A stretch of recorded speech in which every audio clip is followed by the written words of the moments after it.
Hello everyone, welcome back to my channel. I scored 586 in NEET 2025 and got All India rank 2644. तो आज हम discuss करेंगे किस तरीके से आप अपना बैकलॉग ख़त्म कर सकते हैं। मतलब अगर आपका बहुत ज़्यादा बैकलॉग हो गया है तो आप वो फिनिश करके लाइव लेक्चर पर आ सकते हैं। किस तरीके से ये करना है आज हम देखते हैं। तो बैकलॉग में ड्रॉपर्स के लिए और 12th और 11th के लिए अलग बताऊँगा। पहले ड्रॉपर्स की बात करते हैं। ड्रॉपर्स में आपको सबसे पहले चेक करना है आपके बैकलॉग जो चैप्टर्स हैं वो अभी करंट चैप्टर से रिलेटेड है या नहीं। मतलब जो भी आपकी क्लासेस चल रही हैं, ऑफलाइन कर रहे हों या ऑनलाइन कर रहे हों, जो भी चैप्टर चल रहा है तो वो आपके बैकलॉग से रिलेटेड है या नहीं। फॉर एग्जांपल जैसे प्रिंसिपल ऑफ इनहेरिटेंस हम सेल साइकिल सेल डिवीजन बिना पढ़े नहीं पढ़ सकते हैं, या फिर हम मॉलिक्यूलर बेसिस बायोमॉलिक्यूल पढ़े बिना नहीं पढ़ सकते हैं। इसी तरीके से बायोटेक हम मॉलिक्यूलर बेसिस के बिना पढ़े नहीं पढ़ सकते हैं। इस तरीके से आपको देखना है आपके जो करंट चैप्टर चल रहे हैं क्या वो आपके बैकलॉग से रिलेटेड हैं। पहले एक तो ये हुआ वो रिलेटेड है, और एक होगा अगर वो रिलेटेड नहीं है। पहला केस डिस्कस करते हैं। पहले केस में आपके जो बैकलॉग वाले चैप्टर हैं वो आपके करंट चैप्टर से रिलेटेड नहीं है। तो अगर ऐसा नहीं है तो आप लाइव क्लासेस अटेंड कीजिए। मतलब जो भी आपके करंट चैप्टर्स चल रहे हैं वही कीजिए। आपको लाइव क्लासेस अटेंड करनी है। उसके साथ साथ आपको अपने बैकलॉग के लिए हाफ लेक्चर, अगर आपका बैकलॉग 30 लेक्चर से कम है तो आप रोज़ाना हाफ लेक्चर बैकलॉग वाला कीजिए, उसकी डीपीपी भी कीजिए। लेकिन अगर आपका बैकलॉग वाले लेक्चर 30 लेक्चर से ज़्यादा हो गए, मतलब मान लीजिए 50 लेक्चर्स का बैकलॉग है, 60 लेक्चर्स का बैकलॉग है, 70 लेक्चर्स का बैकलॉग है, तो आप 1 लेक्चर पर डे एक्स्ट्रा जो है लाइव क्लासेस से अलग वो ज़रूर लीजिए। उसका अगला पॉइंट आ जाता है बैकलॉग बनने में टाइम लगा है तो बैकलॉग ख़त्म करने में भी टाइम लगेगा। मतलब अगर आपका 60-70 लेक्चर्स का मान लीजिए बैकलॉग बन गया तो उसमें टाइम तो लगा है ना, आपने कई दिन क्लासेस मिस की हैं। तो इसी तरीके से आहिस्ता आहिस्ता से बैकलॉग ख़त्म होगा। आप मतलब इसको एकदम से ख़त्म नहीं कर सकते हैं, उससे ना आपकी कुछ समझ में आएगा और ना ही आपका बैकलॉग अच्छे से ख़त्म हो पाएगा, क्योंकि वो सब आपके नीट में आने वाला है। आपको हर एक पॉइंट अच्छे से पढ़ना है। जो भी आपकी लाइव क्लासेस चल रही हैं उसकी डीपीपी तो आप रोज़ाना कर ही रहे होंगे, लेकिन जो भी आप बैकलॉग का लेक्चर ले रहे हैं, चाहे आधा लेक्चर ले रहे हैं या फिर एक लेक्चर, तो उसके हिसाब से भी आपको डीपीपी करती जानी है। अगर आप हाफ लेक्चर रोज़ाना ले रहे हैं तो आपको हर 2 दिन में एक डीपीपी करनी पड़ेगी, क्योंकि डीपीपी तो पर लेक्चर मिलती ही है। उसी तरीके से आपको लेक्चर की स्पीड कभी भी 2x पर मत देखिए, उससे चीज़ें ज़्यादा अच्छे से समझ में नहीं आती हैं, क्योंकि वो सब आपके नीट में आएगा। आपको हर एक चीज़ क्रिस्टल क्लियर होनी चाहिए। मैक्सिमम टू मैक्सिमम अगर आप लेक्चर की स्पीड कर सकते हैं तो 1.75, उससे ज़्यादा मत कीजिए। सूटेबल रहेगा आप 1.5 पर देखें, लेकिन नॉर्मल स्पीड पर मत देखिएगा। मैं भी 1.5 पर लेक्चर देखा करता था। उसके बाद आपका बैकलॉग बना है, यानी आप कंसिस्टेंट नहीं रहे थे। तो इस बार अगर आप बैकलॉग ख़त्म करना चाहते हैं आपको कंसिस्टेंट रहना पड़ेगा।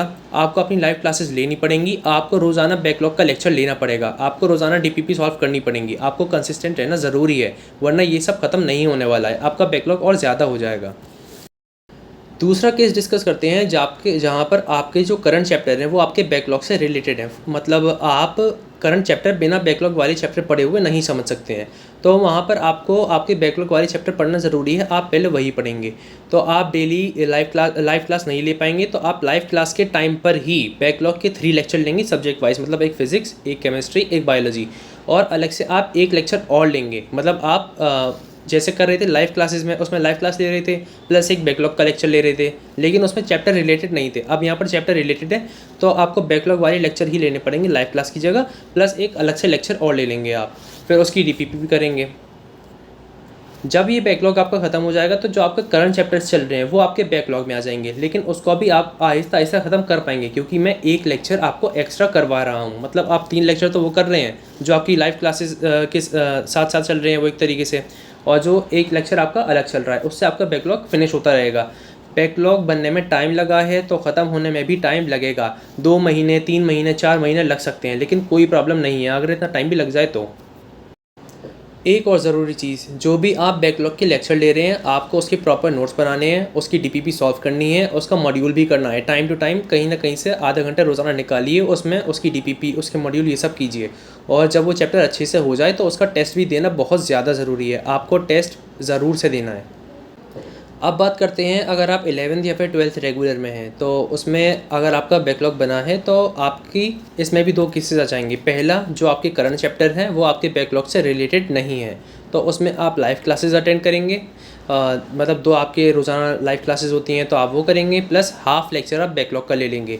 अगर कुछ ज़्यादा ही बैकलॉग है तो आपको थोड़ा टाइम निकाल कर एक लेक्चर रोज़ाना बैकलॉग का लेना है। बैकलॉग बनने में टाइम लगा है तो अब बैकलॉग ख़त्म करने में भी टाइम लगेगा आपको हल्के हल्के धीरे धीरे सब कुछ करते जाना है।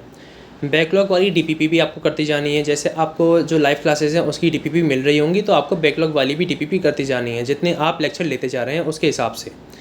स्पीड लेक्चर की आप मैक्स टू मैक्स 1.75 में देखिए, 2x में मत देखिए, उससे आपके कुछ समझ में नहीं आता है। अगर आपको समझ आ रहा है तो सुटेबल आपके लिए तो आप देख सकते हैं। और वही आपको कंसिस्टेंसी अपनी ब्रेक नहीं करनी है, वरना आपका दोबारा बैकलॉग बन जाएगा और फिर आपसे वो ख़त्म नहीं हो पाएगा, वो बैकलॉग और ज़्यादा बढ़ता जाएगा।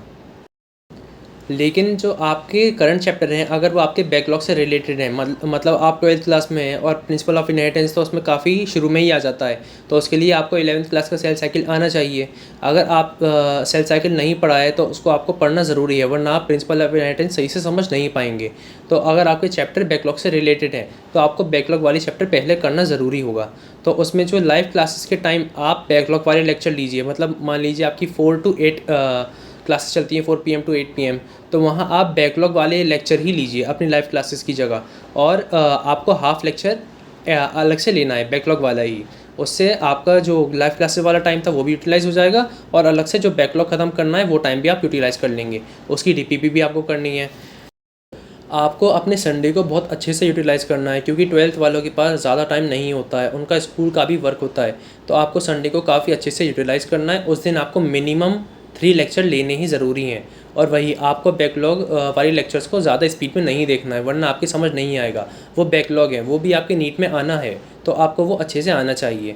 आपको उसका मॉड्यूल भी करना है, डीपीपी भी करनी है, और जो भी रिसोर्सेज मैंने अपनी पहली की वीडियोज़ में बता रखे हैं आपको वो भी करने हैं, क्योंकि वो चैप्टर्स भी आपके नीट में आने हैं, आपको अच्छे से आने चाहिए। एंड में बैकलॉग वाले टेस्ट भी देने हैं, क्योंकि वो बहुत ज़्यादा इंपॉर्टेंट है। अब वो बैकलॉग हो गया है चैप्टर, लेकिन आपने वो पढ़ लिया, उसकी डीपीपी लगा ली, रिसोर्सेज लगा लिए, लेकिन आपने टेस्ट नहीं दिया, तो उससे आप ये नहीं देख पाएंगे आपने कहाँ चीज़ें मिस कर दी, आप कहाँ चीज़ें सही से नहीं समझ पाए। तो आपका टेस्ट देना बहुत ज़्यादा ज़रूरी है। जो भी बैकलॉग वाले चैप्टर हैं उनका भी टेस्ट ज़रूर से दीजिए।